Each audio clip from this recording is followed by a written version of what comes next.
Good morning. I am really happy to be invited here and to be able to speak with you all. It's an honor, really, to share this space. And I'm completely new here. So, as you've heard, my name is Angel Foster, and I thought I would share 5 introductory facts about me. I'm highly empathetic and an emotionally sensitive person. I believe our human purpose, healing, liberation, and lives on earth are interconnected. I recognize that we all have an influence on those around us, those who know us, those we encounter, the earth, and all of humanity. I try to use that influence intentionally, which leads me here to be sharing with you today. I am a licensed mental health therapist. I specialize in psychological approaches that are aiming to treat chronic pain and body symptoms, and I'm also a Christian and a minister for my home congregation, which is Community of Christ in Mount Pleasant. And hi, it's wonderful to meet you all, and thank you for having me. These are incredibly difficult times for people who care about the worth and dignity inherent to all persons, about human rights and justice and freedom and human life, and the planet's life as well. It's very tempting to avoid the pain of what's happening today in our country and our world, in our lives, and it's very important that we don't. So I'm speaking today about embodying resilience, about finding peace in the midst of pain, and about the beautiful human feature of emotions. Embodying resilience is actually creating and increasing, cultivating a capacity to navigate stress and the pain life gives us, because no one has a life without pain. We certainly don't get the same serving or flavor, frequency, severity, but no one has a life without pain, and pain is a shared human experience. So resilience is not just a matter of pushing through or getting over it, choosing how we feel, or just dealing with it. It's not an imaginary goal of having no more stress or problem-free life, which doesn't exist, and it probably wouldn't be worth it if it did. Stress is not the killer that we once thought it was. It turns out it's actually the belief that stress is a killer, that it's bad, that it's some kind of weakness or failing. It's this relationship with stress that is undeniably harmful to our well-being. So stress is just an indicator that we're going through some stuff, that we have some emotions that need some attention. And when we get emotional about something in a healthy and supportive way, healing happens. Inner resilience, God can meet us in this emotional space. And when we get emotional about something in a healthy and supportive way, stress reduces, anxiety reduces, pain reduces, and emotions come and go. They don't stick around, they run out, they make their way. To embody resilience is to discover and use the body's innate wisdom, to cultivate this wisdom to de-escalate and skillfully navigate stress. So this is moving beyond a mental concept or our thinking and into the body, into a felt experience. And the body wants to heal and it knows what to do, but we can't receive what we need by avoiding emotion. Jesus and Buddha both shared teachings that everything you need is already within you. A divine power, a Buddha nature. Our own experience, then, is the best teacher of all. Our own experience is also where we encounter the most love. But we can't receive what we need by avoiding emotions, so let's talk about emotions. All pain comes from the brain, which is a fact. I also like to say it lives in the body, because we were talking about the nervous system there.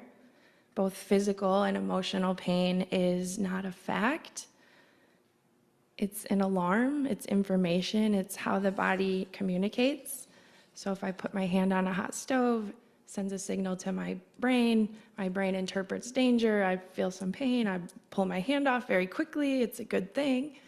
But sometimes the stove's not hot, and it's like sort of a false alarm, right? So it's the same thing with emotions, where something in the environment is an equation like a hand on a stove sending information. The brain interprets that data, it recognizes danger, it activates the emotion, and it's a good thing. But sometimes the emotion is not needed or not a fact, it's like a false alarm. So emotions are the brain's opinion, and pain is good, it's normal, it has a purpose. If I do something harmful to another, I want to feel guilty. I hope I feel guilty because emotion, it drives our behavior. It strengthens our connections with one another. It motivates us to change. It gives us courage to act.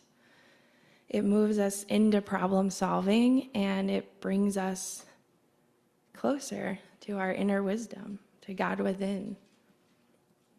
So emotions are good, healthy, and safe, and we're supposed to feel them and experience them and express them and move through them. But our culture and maybe our past, unfortunately, has encouraged something different.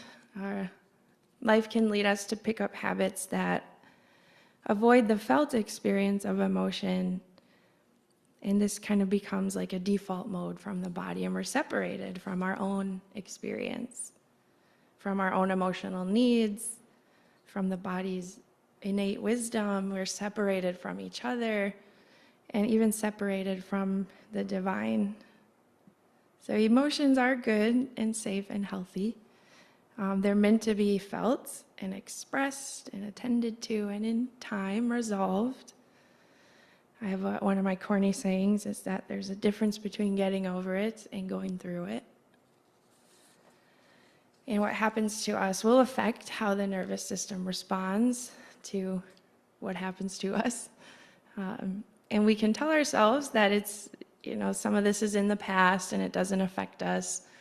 But when we look at our habits, some of those defaults that we pick up, maybe examples related to trusting or taking on too much, or not asking for help, not allowing others to emotionally support, perfectionism, pressures we put on ourselves, pain, symptoms, not giving ourselves breaks or flexibility, difficulties saying no, saying yes, all the different mental habits that we get stuck in.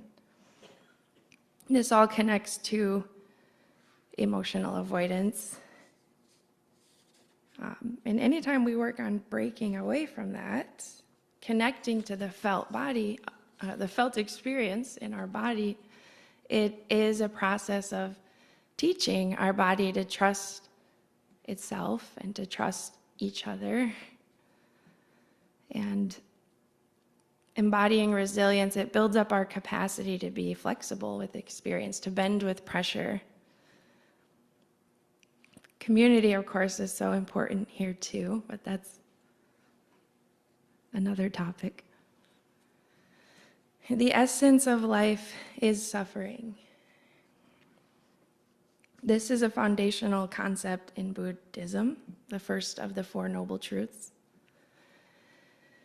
And Jesus shows us how suffering can be transformed into a means of redemption and intimacy. Suffering can be used to conquer evil. We can choose love and forgiveness over revenge. And many philosophers recognize suffering as central to life. that meaning and purpose is found by enduring and overcoming it. So to hope for or put out a life without problems, without pain, suffering is kind of like herding cats. Not too feasible. And it's also flat. It separates us, it drains us. I can relate to a family history of suffering, generational cycles of hurt, the human experience. And the difficult circumstances we navigate, the support we have or don't have, they leave an imprint on the nervous system. It's like the data that our system stores and operates from. When I was 19 years old, I learned that I was pregnant, and it was not expected. And also around that time, I started to have some back pain, muscle spasms that were awful and at times very limiting and truly dreadful. And all of that combined, it was some scary and dark days.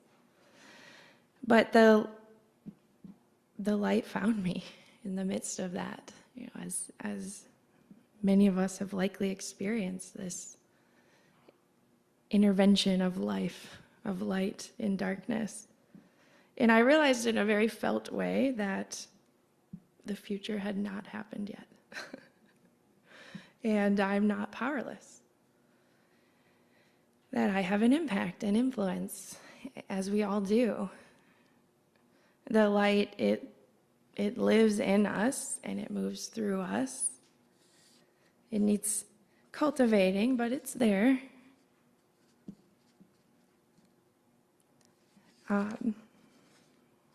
What our hurting needs most is some attention, some kindness, a turning towards instead of a shutdown or a disregarding. There's not strength in being unaffected. We're meant to care. There's in our attempts to be unaffected, there's limitation, there's exhausted effort, and it separates us. So bringing kind attention to our experience is great for everybody. We need comfort.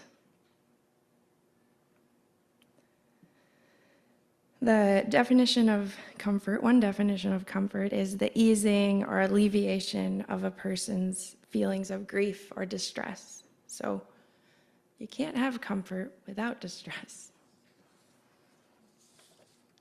Comfort is the secret sauce.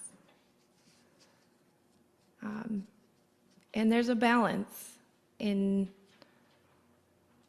being aware and experiencing our emotions and taking care of ourselves and connecting with people who can support us through that, because we all take our turn when it comes to pain and suffering.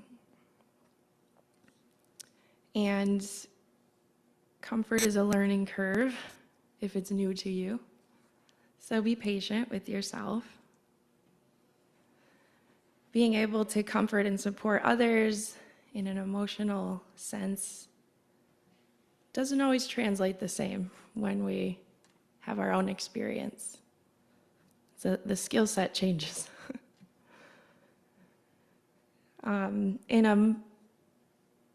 Very quickly, here in a minute, I'll be offering a mindfulness practice. And it will be a practice that supports taking some time with your experience, with a difficulty maybe, and learning to access comfort and getting the body to trust and receive comfort. It might take some intentional investment, but the body wants to heal and it knows what to do. So inviting space for comfort in the midst of pain, turning towards your experience with kind attention, kind of like you would helping a small child who is hurting. We would surely use kind words, but we don't have to speak the same language to be helpful. It's the intention behind those words, the presence in that space. So we're practicing what would probably come so easily in the circumstance of a hurting small child that we want to support lovingly. And we're learning how to apply that more to ourselves, which is so needed as we go to do the work of supporting others and connecting with others and spreading life and light and love. So I'll be switching over to the other mic, and in a moment we'll start that practice.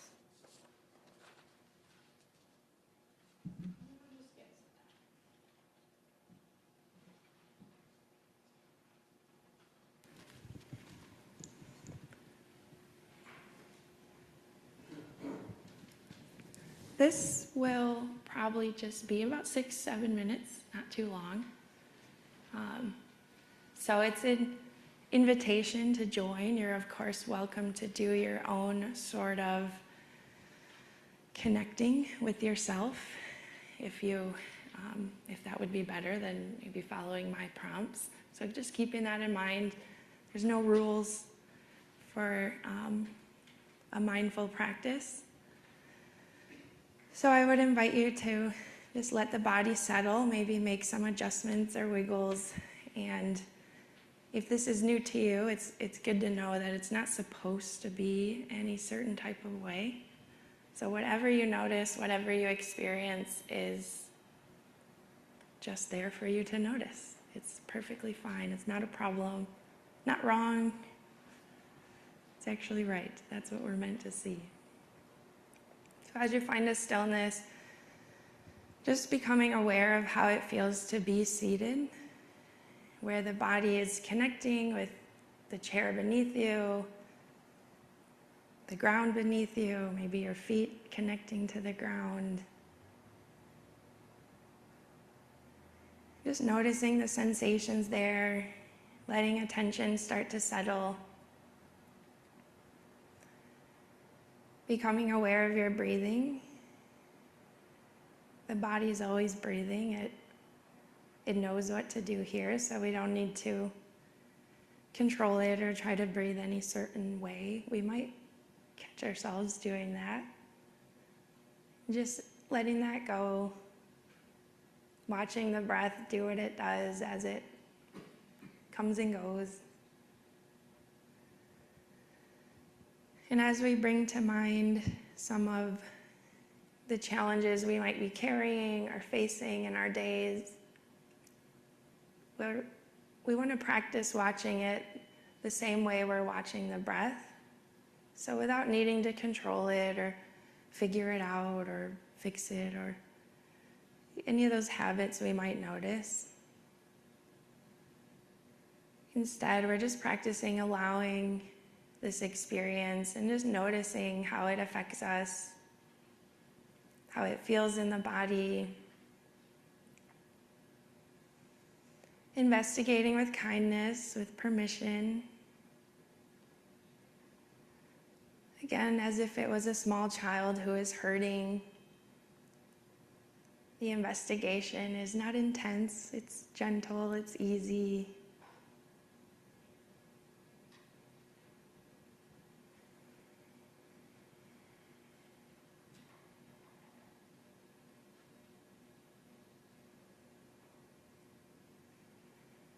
So bringing to mind a challenge, seeing that it's a little heavy. It's got some layers.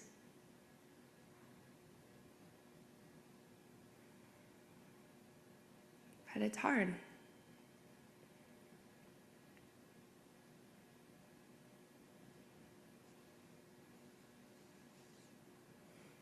And just letting attention expand to include all of us, knowing that we all have stuff that's hard, stuff we carry, stuff that affects us. It's a human thing. It's a shared experience, this pain. We don't get the same serving or picture, but we all have some. And your attention can expand to include more than just those present here, others that you know, the community at large, even the whole earth.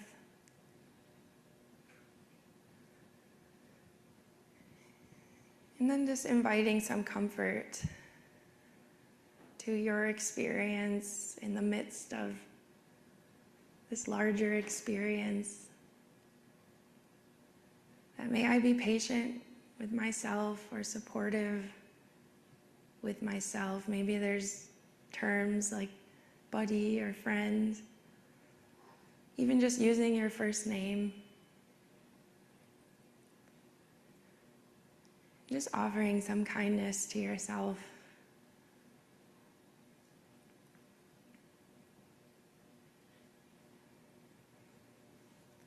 Extending that to all of us here present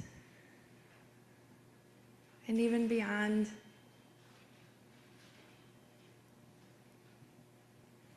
Just taking 1 minute of silence together, leaning into comfort in the midst of everything.